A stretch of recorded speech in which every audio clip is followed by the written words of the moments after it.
Hello বন্ধুরা, সবাই কেমন আছো? আশা করছি সবাই ভালো আছো। তো বন্ধুরা, এর আগের দিন আমি একটা শর্ট ভিডিও করেছিলাম।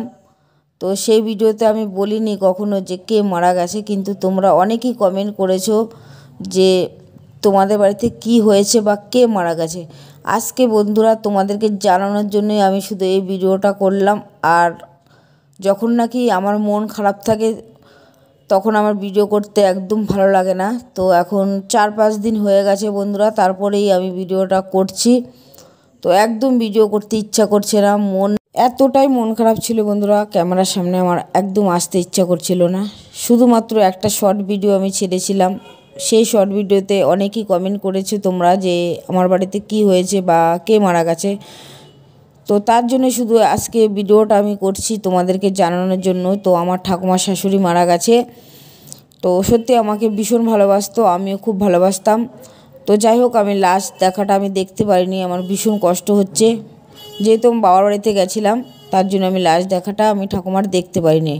আমার নিজের ঠাকুমাকেও আমি দেখতে পারিনি, যেহেতু আমি শ্বশুরবাড়িতে ছিলাম, তার জন্য দেখতে পারিনি। তো যাই হোক বন্ধুরা, আমার কপালটা কত ভালো, আমি যাদেরকে ভালোবাসি মন থেকে তাদেরকে আমি দেখতে পেলাম না একটু। কপালটা তাহলে আমার কত ভালো, এত কপাল ভালো করে আমি নিয়ে এসেছি। আর কি বলবো, যে যাদেরকে আমি মন থেকে ভালোবাসি তাদেরকে আমি একটু মরার সময় দেখতে পেলাম না, এতটাই আমার কপাল ভালো। তো যাই হোক বন্ধুরা, দেখো এদিক দিয়ে বাবা মালসা পোড়ানোর জন্য সবজি সব কিছু কেটে ভালো করে ধুয়ে নিয়েছে আর বসিয়ে দিয়েছে, আর হয়েও গেছে। এক্ষুনি বাবা নামিয়ে নেবে, তো বাবা খেয়ে তারপরে যাবে গঙ্গায়। তো প্রত্যেক দিনই বাবা যেদিনকে মালসা পোড়ানোর নিয়ম আছে সেদিনকে মালসা পুড়িয়ে তারপরে গঙ্গায় যায়।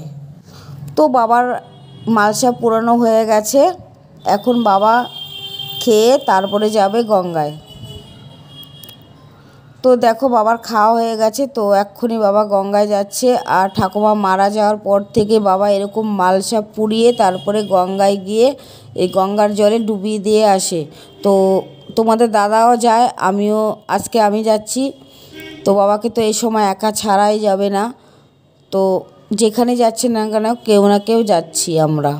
তো তোমাদের আরেকটা কথা মনে জাগতেই পারে যে বাবারা ভাই কজন, আর বাবা একাই বা কাজ করছে কেন? বাবারা 6 ভাই, তো তার জন্য 2 ভাই নেই আর 4 ভাই আছে, তারা একসাথে করছে কাজ।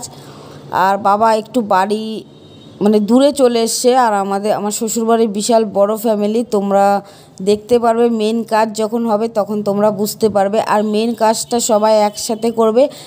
আর এখন যে নিয়মগুলো আছে সেগুলো বাবা এই বাড়ির থেকেই করছে, মালসা পোড়ানোর থেকে সবটাই এই বাড়ির থেকে করছে। আর মেন কাজটা সবাই মিলে এক জায়গায় করবে, সেটাও তোমাদেরকে দেখাবো। তোমরা সঙ্গে থাকো বন্ধুরা, ভিডিওটা তোমরা দেখবে তাহলে বুঝতে পারবে।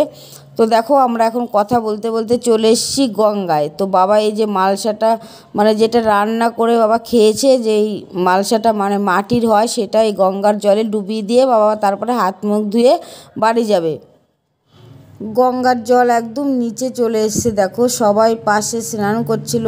আর দেখো বাবা যাচ্ছে এখন।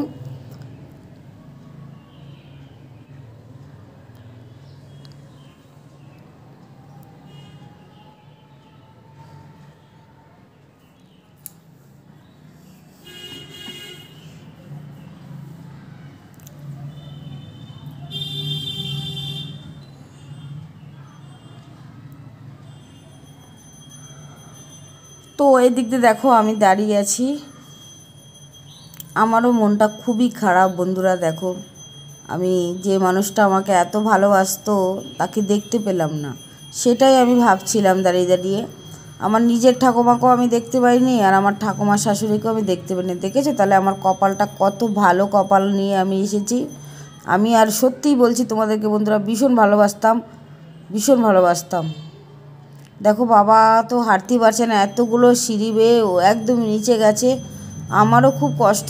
দেখো বন্ধুরা, আমি এখন বাড়ি চলে এসেছি। বাড়ি এসে দেখো সবজি কেটে নিয়েছি, কলা ছিল ঘরে আর উচ্ছে ছিল, সব শুকিয়ে যাচ্ছিলো। দেখো আবার সজনে ডাঁটাও ছিল, সজনে ডাঁটা সব কিছু দিয়ে একটা তরকারি করব আর ভাত করব।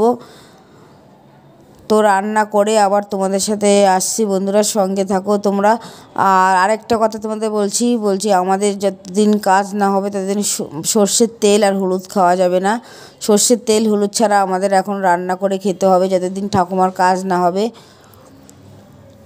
তো রান্না হয়ে গেছে, এখন ভাতটা বেড়ে নেবো, বেড়ে খেয়ে নেব। দেখো ভাতটা বেড়ে নিচ্ছি।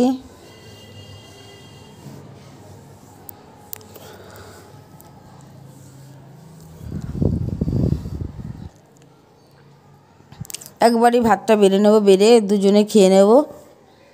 একদম ভালো লাগছিল না বন্ধুরা ভিডিও করতে, মানে মন যদি খারাপ থাকে না ক্যামেরার সামনে আসা যায় না। সব কিছু করা যায় কিন্তু মন খারাপ নিয়ে বন্ধুরা ক্যামেরার সামনে আসা যায় না, ধরা পড়েই যাবে ক্যামেরার মধ্যে যে তোমার মন খারাপ কিনা মন ভালো। এই একটা ব্যাপার আমি বুঝতে পারলাম। মানে আজকে 5 দিন হয়ে গেছে আমি ভিডিওই করতে পারছিলাম না, শুধু তোমাদেরকে জানানোর জন্য আজকে আমি ভিডিওটা করলাম যে আমার ঠাকুমার শাশুড়ি মারা গেছে, এই কথাটা জানানোর জন্য। এমনিও কাজ হবে, সবটাই তোমাদেরকে দেখাবো। দেখো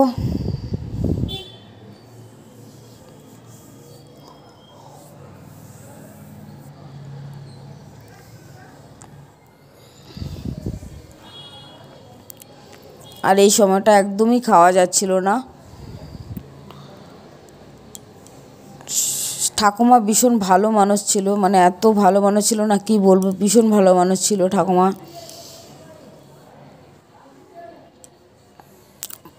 আর ঠাকুমার বয়স হয়েছিল কত শোনো তোমরা, 110 বছর হয়েছিল ঠাকুমার বয়স। ঠাকুমার কোনো রোগ ছিল না, বয়সের জন্যে ঠাকুমা মারা গেছিলো।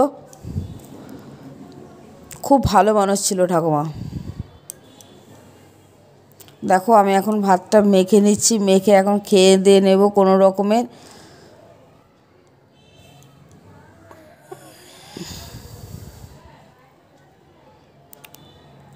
তো দেখো বন্ধুরা খাচ্ছি, আমার দেখতে পাচ্ছ কেমন লাগছে, মানে এতটাই খারাপ লাগছে আর কি বলবো বন্ধুরা, ভীষণ খারাপ লাগছে। তো ভিডিওটা বন্ধুরা এখানে শেষ করে দিলাম, আবারও আসবে একটা ভিডিও নিয়ে। সবার সাথে থেকো, পাশে